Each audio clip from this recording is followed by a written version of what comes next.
सभी का आपके साथ मैं हूं ममता तिवारी। शुरुआत इस बुलेटिन की करते हैं। सबसे पहले बड़ी खबर आपको देंगे। चूरू से बड़ी खबर है। आबकारी विभाग में करोड़ों के फ्रॉड का मामला सामने आया है। आपको बता दें, चूरू साइबर थाना पुलिस ने मामले में कार्रवाई की है। आबकारी विभाग के एलडीसी सहित 3 ठेकेदार गिरफ्तार। अजय कुमार, राजकुमार, विकास यादव, नरेंद्र गिरफ्तार। आबकारी सॉफ्टवेयर के एडजस्ट हैंड में छेड़छाड़ कर किया फ्रॉड। 8 करोड़ 52 लाख रुपए का फ्रॉड किया गया है। जिले के 29 दुकानों के जरिए ये फ्रॉड हुआ है। 1 अक्टूबर आबकारी निरीक्षक ने दर्ज कराया था मुकदमा। तो चूरू से बड़ी जानकारी आपको दे रहे हैं। आबकारी विभाग में करोड़ों के फ्रॉड का मामला सामने आया है और इस पूरे मामले पर 8 करोड़ 52 लाख रुपए का फ्रॉड किया गया है। जिले की 29 शराब की दुकानों के जरिए ये फ्रॉड किया गया है। सावा थाने में 8 करोड़ और 52 लाख रुपए की एक ऑनलाइन फ्रॉड के उनके सॉफ्टवेयर के साथ छेड़छाड़ करने का मुकदमा दर्ज हुआ था, जिसका अनुसंधान श्रीमान एसपी साहब के निर्देश पे साइबर थाने में दर्ज किया था। जिसके अनुसंधान में आबकारी से रिकॉर्ड लिया गया और डिजिटल जितने भी एविडेंस कलेक्ट करके 4 करोड़ आईपी एड्रेस में से जीरोइंग की गई। उसके बाद में आज कल रात्रि को 4 मुलजिम अरेस्ट किए गए हैं। संवाददाता मनोज शर्मा फोन लाइन पे हमारे साथ हैं। मनोज, आपसे जानकारी लेना चाहेंगे, ये आबकारी विभाग में जो करोड़ों के फ्रॉड का मामला सामने आया, विस्तार से बताएं क्या है पूरा मामला। जी बिल्कुल, मैं बताना चाहूंगा कि जो आबकारी अधिकारी कार्यालय है इसके अंदर 8.5 करोड़ के फ्रॉड का मामला है वो सामने आया था। जिसके बाद 1 अक्टूबर को जो आबकारी निरीक्षक विद्याधर है उनके द्वारा सावा थाने के अंदर इस संबंध के अंदर मुकदमा दर्ज करवाया गया था। और जो मुकदमे के अंदर जो आरोप लगाए गए थे वो ये थे कि जो आबकारी सॉफ्टवेयर है उसका जो एडजस्टमेंट हेड है उसके अंदर छेड़छाड़ करके और जो सरकार है उसको करोड़ों का चूना है वो लगाया जा रहा था। और इस संबंध में मुकदमा दर्ज होने के बाद इसकी जांच है वो साइबर थाना को दी गई। तो साइबर थाना अधिकारी सुभाष चंद्र है उनके द्वारा जांच की गई, जिसके अंदर ये पाया गया कि करीब 8 करोड़ और 52 लाख रुपए का जो फ्रॉड है वो इस एडजस्टमेंट हेड से और छेड़छाड़ करके किया गया था। जिसके बाद साइबर पुलिस के द्वारा कार्रवाई करते हुए जो आबकारी विभाग का एलडीसी अजय कुमार उस सहित 3 ठेकेदार हैं उनको भी गिरफ्तार किया गया। यानी कुल 4 लोगों को है वो गिरफ्तार किया गया, जिसके अंदर जो राजगढ़ के गांव खेमाना का अजय कुमार है जो कि एलडीसी है और राजगढ़ सर्किल के अंदर आबकारी विभाग में कार्यरत है, उसको गिरफ्तार कर लिया गया। ये 2016 से और इसमें आबकारी विभाग के अंदर कार्यरत था। इनके द्वारा जो आबकारी सॉफ्टवेयर है इसमें छेड़छाड़ कर जिले की जो 29 दुकानें हैं उनके जरिए ये फ्रॉड है वो किया गया। यानी इस पूरे मामले के अंदर अभी और लोगों की जो ठीक है मनोज, बहुत धन्यवाद फिलहाल आपका तमाम जानकारी देने के लिए। भरतपुर से बड़ी खबर है। मुख्यमंत्री भजनलाल शर्मा की मां गोमती देवी की तबीयत खराब हुई है। सांस लेने में परेशानी होने पर उन्हें अस्पताल में भर्ती करवाया गया है। आरबीएम अस्पताल के आईसीयू वार्ड में उपचार चल रहा है। अस्पताल के पीएमओ डॉक्टर नागेंद्र भदौरिया का कहना है कि फिलहाल स्वास्थ्य में सुधार है और जांच आने के बाद हो पाएगी स्थिति स्पष्ट। तो मुख्यमंत्री भजनलाल शर्मा की मां की तबीयत खराब होने की जानकारी सामने आई है। उन्हें सांस लेने में दिक्कत हो रही थी, जिसके चलते उन्हें अस्पताल के आईसीयू में भर्ती करवाया गया है। फिलहाल अस्पताल की तरफ से जानकारी दी गई है, तबीयत में फिलहाल सुधार है, जांच आने के बाद स्थिति स्पष्ट हो पाएगी। तो मुख्यमंत्री भजनलाल शर्मा की मां की तबीयत खराब है। दीपक हमारे संवाददाता हैं, उनसे अधिक जानकारी लेते हैं। दीपक, खबर सामने आई है कि मुख्यमंत्री मां की तबीयत खराब है, अस्पताल में एडमिट है। बिल्कुल, मुख्यमंत्री भजनलाल शर्मा की मां की तबीयत इस समय नासाज है। उनको आरबीएम अस्पताल में भर्ती कराया गया है। उनको सांस लेने में परेशानी होने पर आरबीएम अस्पताल में भर्ती कराया है। वो फिलहाल आरबीएम अस्पताल के आईसीयू वार्ड में भर्ती है, जहां उनका इलाज चल रहा है। पूरे मामले को लेकर के जो हॉस्पिटल के पीएमओ है नगेंद्र भदौरिया, उनसे हमारी बात हुई तो उनका कहना है कि फिलहाल स्वास्थ्य में सुधार है, लेकिन जो जांच है वो अभी नहीं आई है। जांच जो भेजी गई थी उनके आने के बाद स्थिति जो है वो स्पष्ट हो पाएगी। उन्हें सांस लेने में परेशानी हो रही थी, इसके चलते उनको आरबीएम अस्पताल में भर्ती कराया गया था। जी ठीक है, क्या किसी तरीके की कोई दिक्कत पहले से थी उनकी माताजी को? देखिए, बताया जा रहा था कि सांस लेने में उनको परेशानी बहुत पहले से थी, तो अभी अचानक ही उनकी सांस अचानक लेने में परेशानी हुई, तो उसको लेकर के सूचना दी गई चिकित्सकों को और उसके बाद जब ज्यादा परेशानी हुई तो अस्पताल में भर्ती कराया गया। बहुत धन्यवाद आपका तमाम जानकारी देने के लिए। बात कोटा की कर लेते हैं। कोटा में हैंगिंग ब्रिज के पास तस्कर पर कार्रवाई करने गई केंद्रीय नारकोटिक्स ब्यूरो की टीम पर हमला हो गया है। नया गांव टोल प्लाजा पर सीबीएन की टीम की घेराबंदी के दौरान तस्कर ने जीप से सीबीएन की गाड़ी को 2 बार से अधिक बार टक्कर मारी और मौके से भागने की कोशिश की, लेकिन सीबीएन की टीम ने मुस्तैदी से उसे पकड़ लिया। टीम ने जीप से 911 किलो से अधिक डोडा चूरा जब्त किया है। ये रिपोर्ट देखिए। मारी टक्कर, घसीटी गाड़ी।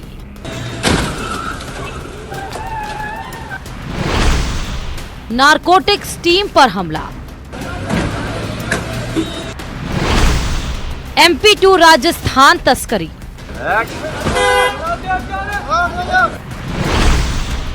बेखौफ बदमाश हुए गिरफ्तार। कानून का कोई डर नहीं, बेखौफ इतना कि नारकोटिक्स की टीम पर ही हमला कर दिया। कई फीट तक केंद्रीय नारकोटिक्स ब्यूरो की गाड़ी को घसीटते ले गए, जिसे देख हर कोई हैरान रह गया। दरअसल ये तस्करी का खेल MP2 राजस्थान चल रहा था, लेकिन इसकी भनक मध्य प्रदेश की केंद्रीय नारकोटिक्स ब्यूरो टीम को लग गई, जिसने इन बदमाशों को कोटा में रोकने की कोशिश की तो बदमाशों ने नारकोटिक्स की टीम पर ही हमला कर दिया। ये दिल दहला देने वाली लाइव तस्वीरें भी सामने आई हैं। मध्य प्रदेश टू राजस्थान कनेक्शन और बेखौफ तस्करों का नेक्सस, ये इतने बेखौफ है कि केंद्रीय नारकोटिक्स ब्यूरो की टीम पर हमला करने से भी गुरेज नहीं करते। बड़ी तादाद में डोडा चूरक की तस्करी हो रही थी, जो कि राजस्थान में बीकानेर तक पहुंचाया जा रहा था पिकअप गाड़ी के जरिए। कोटा में हैंगिंग ब्रिज टोल प्लाजा पर मध्य प्रदेश की नारकोटिक्स टीम पर इन तस्करों ने हमला बोल दिया। दरअसल घटना 29 नवंबर सुबह 6 बजे की है, जब मध्य प्रदेश की केंद्रीय narcotics bureau team Chittorgarh 12 highway पर कोटा हैंगिंग ब्रिज पर जब डोडा तस्करों को रोकने की कोशिश की तो डोडा तस्करों ने सीबीएन की टीम पर ही हमला बोल दिया। टीम से बचने के लिए तस्करों ने फुल स्पीड में बैक में पिकअप दौड़ाई। जिस गाड़ी में टीम बैठी थी उसको कई फीट तक घसीटा, एक नहीं बल्कि कई बार टक्कर मारी। यही नहीं, इस दौरान बदमाशों के रास्ते में जो भी गाड़ियां आई उसे भी टक्कर मारकर भागने की कोशिश करते रहे। ड्रग तस्करों ने मौके से भागने की भी कोशिश की, लेकिन सीबीएन के सतर्क अधिकारियों ने उनकी कोशिश को नाकाम कर दिया। मुस्तैदी दिखाते हुए 2 तस्करों को गिरफ्तार कर लिया, साथ ही पिकअप को भी कब्जे में ले लिया, जिसमें 911.54 किलो डोडा चूरा भरा था। इनसे 911 किलो डोडा चूरा जब्त किया है। केंद्रीय नारकोटिक्स ब्यूरो की टीम ने 2 तस्करों को इसके साथ गिरफ्तार किया है, एक पिकअप गाड़ी को जब्त किया है। केंद्रीय नारकोटिक्स ब्यूरो मध्य प्रदेश की तरफ से इस पूरी कार्रवाई को अंजाम दिया गया। अब मध्य प्रदेश की नारकोटिक्स ब्यूरो की टीम आरोपियों को गिरफ्तार करने के साथ अब इनके नेक्सस को खंगाल रही है। कहां-कहां इन तस्करों का नेटवर्क है उसकी तलाश कर रही है। न्यूज़ 18 के लिए हिमांशु मित्तल की रिपोर्ट। पशु परिचर सीधी भर्ती परीक्षा 2023 के तहत 3 दिवसीय एग्जाम शुरू हो गए हैं और बाड़मेर शहर में 3 सेंटरों पर एग्जाम करवाए जा रहे हैं और इन सेंटरों पर जिले की महिलाएं और दिव्यांग ही एग्जाम दे रही हैं। कड़ी सुरक्षा और चेकिंग के बाद अभ्यर्थियों को एंट्री दी गई है। वहीं लड़कों के अधिकांश सेंटर बीकानेर जिले में दिए गए हैं। एग्जाम में महिलाओं को चुन्नी, सोने चांदी के आभूषण तक उतारने पड़े, वहीं गेट पर रखने को मजबूर हुई। तो सेंटर पर एंट्री के लिए दीवार पर पटककर कंगन तोड़े गए हैं। मंगलसूत्र, बिछिया, स्टॉल सब उतरवाए गए और गर्ल्स स्कूल में महिलाओं की एंट्री पर ये सख्ती जो है वो देखने को मिली थी। बाड़मेर के 3 सेंटरों पर ये एग्ज़ाम आयोजित किया गया था, जहां पर महिलाओं को चुन्नी, सोने चांदी के आभूषण तक उतरवाने पड़े और गेट पर जो है रखने को मजबूर रही वो। तस्वीर आप देख सकते हैं, काफ़ी कड़ी निगरानी जो है वो इस दौरान देखने को मिली थी। महिलाओं ने जो बिंदी लगाई थी वो तक उतरवाई गई है। परीक्षा में इस तरीके की तस्वीर जो है वो आज सामने आई, जहां पर कुछ भी अंदर ले जाना अलाउ नहीं था। यहाँ तक कि बिंदी, चूड़ी, चुनरी, ये सब चीज़ों को भी उतरवाते हुए नजर आए। लड़कों के अधिकांश सेंटर बीकानेर जिले में दिए गए हैं।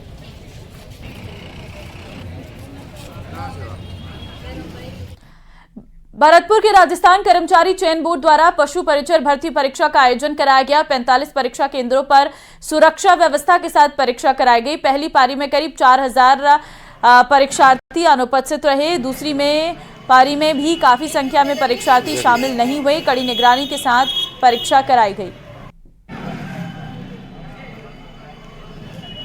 की दूसरी पारी प्रारंभ हो चुकी है। बच्चों को प्रवेश दिया गया है। कड़ी निगरानी के बाद यहां से जो बच्चे हैं वो अंदर केंद्र में प्रवेश करें। देखिए आप किस तरह से राजस्थान पुलिस के जो जवान हैं वो बच्चों को यहां पर चेक कर रहे हैं। पूरी जो सुरक्षा है वो यहां पर की जा रही है, पूरी चेकिंग की जा रही है। सर्दी का मौसम है। सर्दी के मौसम में जो कपड़े पहन करके आ रहे हैं उनको पूरी तरह चेक किया जा रहा है और पूरी निगरानी बढ़ती जा रही है। किस तरह से बच्चों को यहाँ पर चेक किया जा रहा है, क्या क्या चेक कर रहे हैं?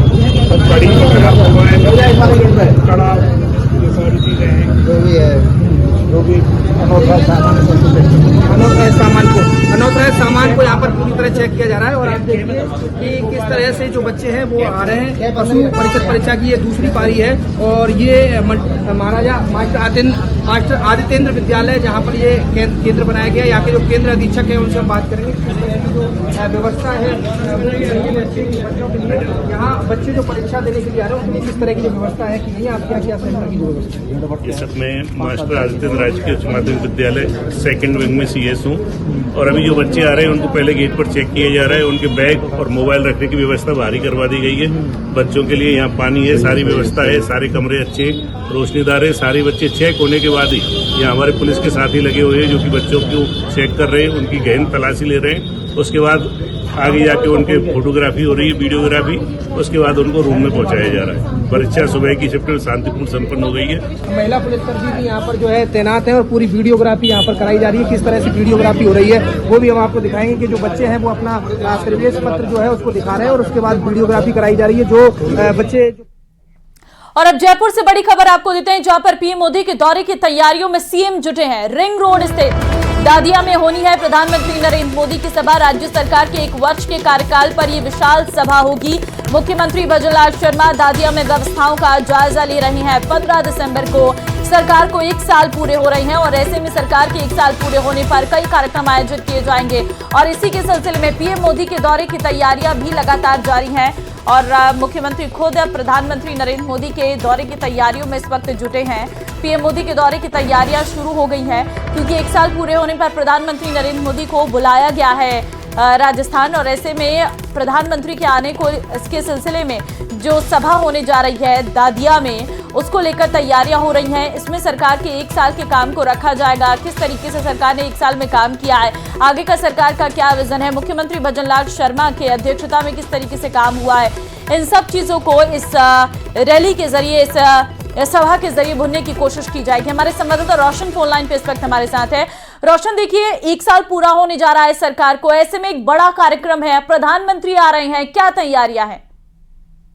जी बिल्कुल, देखिए प्रधानमंत्री नरेंद्र मोदी 15 दिसंबर को जयपुर के जो दादिया ये जो रिंग रोड के ऊपर स्थित जो गांव है यहाँ पर पीएम मोदी आ रहे हैं। यहाँ पर पीएम मोदी के उसमें जो भव्य है जनसभा यहाँ पर रखी गई है। भजनलाल सरकार के 1 साल के कार्यकाल और इनकी उपलब्धियों को लेकर पीएम मोदी यहाँ पर आएंगे। इस दौरान कई जो कार्यक्रम है उनका शुभारंभ करेंगे। भजनलाल सरकार की जो योजनाएं हैं, कामकाज है, 1 साल का कामकाज है, वो जनता के सामने रखा जाएगा। इसको लेकर प्रधानमंत्री मोदी भी इस कार्यक्रम के अंदर शामिल हो रहे हैं। इस दौरान कहा जा सकता है कि जो भारतीय जनता पार्टी के पूरे प्रदेश भर के जो कार्यकर्ता हैं, पदाधिकारी है, वो यहाँ पर जुटेंगे।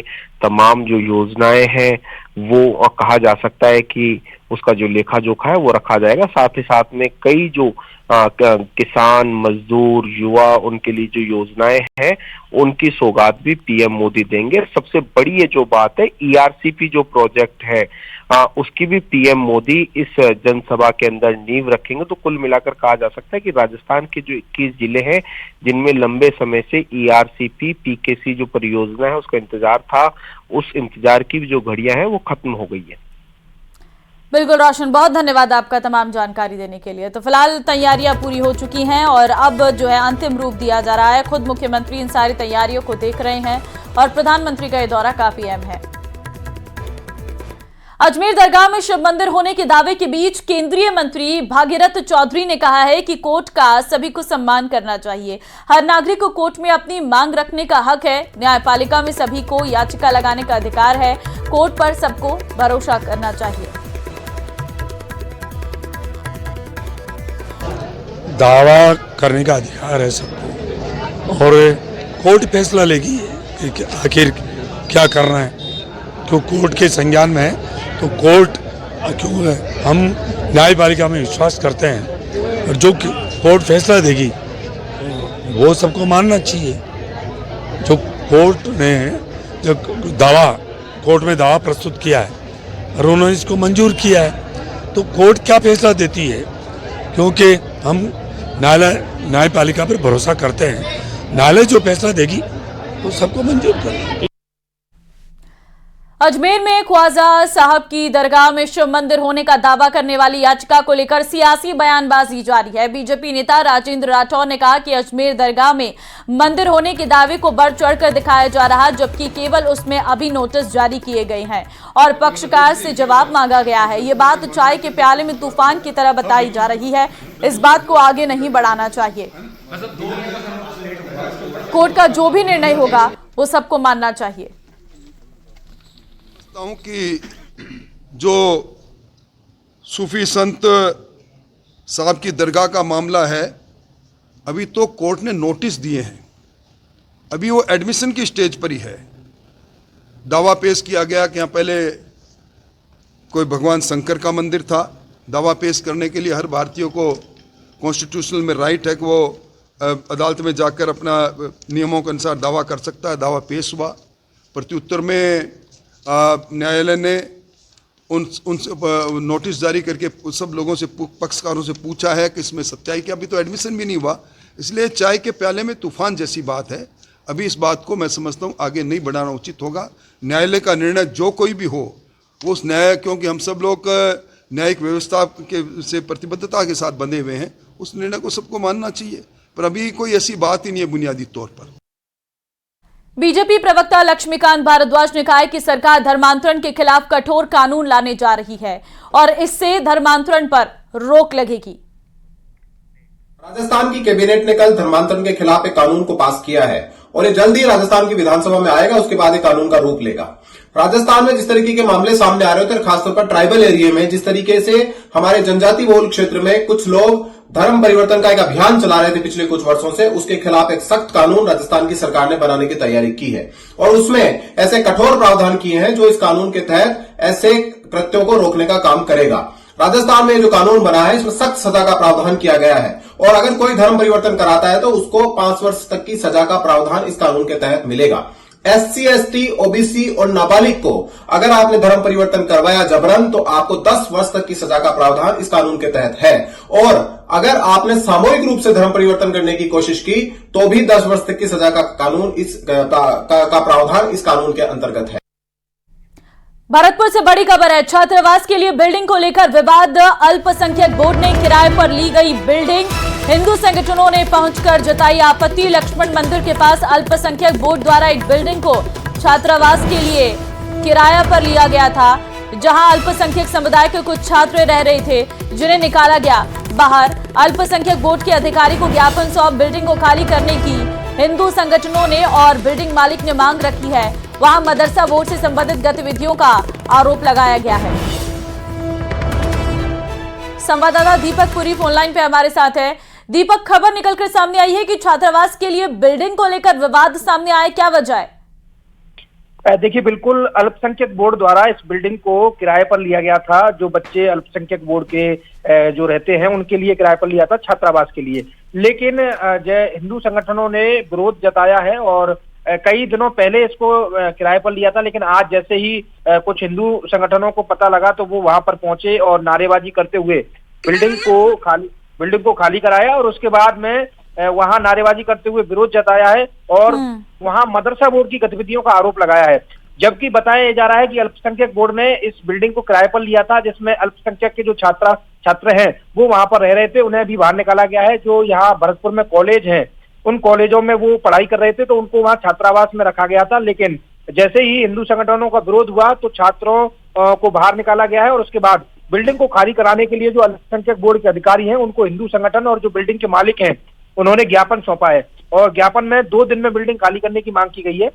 जब हमने इस पूरे मामले को लेकर के जो हिंदू संगठन उनके नेता हैं और बिल्डिंग मालिक हैं उनसे बात की तो उनका कहना है कि यहाँ मदरसा बोर्ड की गतिविधियों को अंजाम दिया जा रहा था, जिसकी जानकारी मिली तो उसके बाद में आकर के देखा तो कुछ बच्चे रह रहे थे, जबकि अल्पसंख्यक बोर्ड का ये कहना है कि इस बिल्डिंग को छात्रावास के लिए किराए पर अलॉट लिया था और यहाँ जो छात्र पढ़ाई कर रहे थे भरतपुर में रह करके उनको वहां छात्रावास में रखा गया था। ये पूरा मामला है, लेकिन इस पर आपत्ति जताई और आपत्ति के बाद अब ये पूरा जो मामला है वो तूल पकड़ रहा है और जो अल्पसंख्यक बोर्ड के अधिकारी उन्होंने कहा कि इस पूरे मामले को उच्च अधिकारियों के संज्ञान में डाला गया है। जी ठीक है, बहुत धन्यवाद आपका तमाम जानकारी देने के लिए।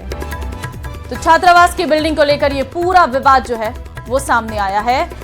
आपको बता दें कि अल्पसंख्यक बोर्ड ने किराए पर ये बिल्डिंग ली थी, ये जानकारी निकलकर सामने आई और हिंदू संगठनों ने वहां पर पहुंचकर आपत्ति व्यक्त की है। छात्रावास के लिए बिल्डिंग को लेकर ये पूरा विवाद जो है वो सामने आया है। दिल्ली मुंबई एक्सप्रेस पर निर्माणाधीन टनल में रविवार को बड़ा हादसा हो गया। निर्माण कार्य के दौरान मलबे में 4 मजदूर दब गए हैं, जिसमें से एक मजदूर की दर्दनाक मौत होगी। ऐसे में मिट्टी के मलबे में 4 मजदूर दब गए। हादसे के बाद मौके पर अफरा तफरी का माहौल देखने को मिला। मौके पर मजदूरों ने दबे मजदूरों को बाहर निकाला। सूचना के बाद मौके पर NHAI के अधिकारी पहुंचे, जहां घायल मजदूरों को अस्पताल में भर्ती करवाया गया, जहां एक मजदूर की मौत होगी। 3 मजदूरों को गंभीर हालत में कोटा रेफर किया गया है। तो बड़ी लापरवाही, मुकुंदरा टनल में भूस्खलन हुआ है, जहां पर 4 मजदूर मलबे में दब गए। एक की मौके पर ही मौत हो गई है, बाकियों का इस वक्त इलाज चल रहा है। कोटा उन्हें रेफर कर दिया गया है, जहां पर इलाज जारी है। मोडर थाना पुलिस मामले की जांच में जुटी है। तो निर्माण कार्य के दौरान 4 लोग मलबे में दब गए।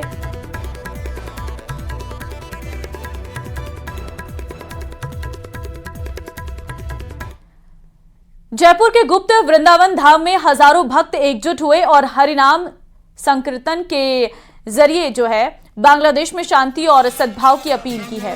सैकड़ों भक्तों ने विरोध प्रदर्शन किया। ये यात्रा गुप्त वृंदावन धाम के प्रांगण से शुरू होकर मंदिर के मुख्य द्वार, अक्षय पात्र सर्कल, कृष्ण बलराम मार्ग और हरे कृष्ण मार्ग से होते हुए वृंदावन गार्डन में खत्म हुई। पूरे मार्ग में भक्तों ने हरिनाम कीर्तन किया और हिंदुओं की सुरक्षा के लिए नारे लगाए। आज रविवार को सुबह गुप्त वृंदावन धाम श्री कृष्ण बलराम मंदिर में विशेष हरिनाम संकीर्तन शांति और न्याय के लिए आयोजित किया गया है। बांग्लादेश में हाल ही में जो हालात है उसको लेकर के न केवल आज जयपुर में श्री कृष्ण बलराम मंदिर से सैकड़ों भक्तों ने इसमें संकीर्तन भाग लिया है, बल्कि पूरे दुनिया के 150 देशों से हजारों मंदिरों में आज ये हरिनाम संकीर्तन किया गया है। राजसमंद के अजय दुर्ग और महाराणा प्रताप की जनस्थली पर 3 दिवसीय कुंभलगढ़ फेस्टिवल की आज से शुरुआत हो गई है, जहां पर टूरिज्म डिपार्टमेंट की डिप्टी डायरेक्टर शिखा सक्सेना ने राणा कुंभा की तस्वीर के सामने दीप प्रज्वलित कर शुरुआत की है। वहीं पारंपरिक तरीके से ढोल बजाकर कार्यक्रम का आगाज हुआ। पर्यटन विभाग और जिला प्रशासन के द्वारा आयोजित फेस्टिवल की शुरुआत में हल्लापोल से लेकर कुंभलगढ़ फोर्ट तक शोभा यात्रा निकाली गई, जिसमें कलाकारों द्वारा रंगारंग प्रस्तुतियां दी गई। ढोल नगाड़ों की थाप पर कलाकार झूमते हुए नजर आए। दुर्ग परिसर में फेस्टिवल के आगाज के साथ ही दिन भर विभिन्न सांस्कृतिक कार्यक्रम का आयोजन किया गया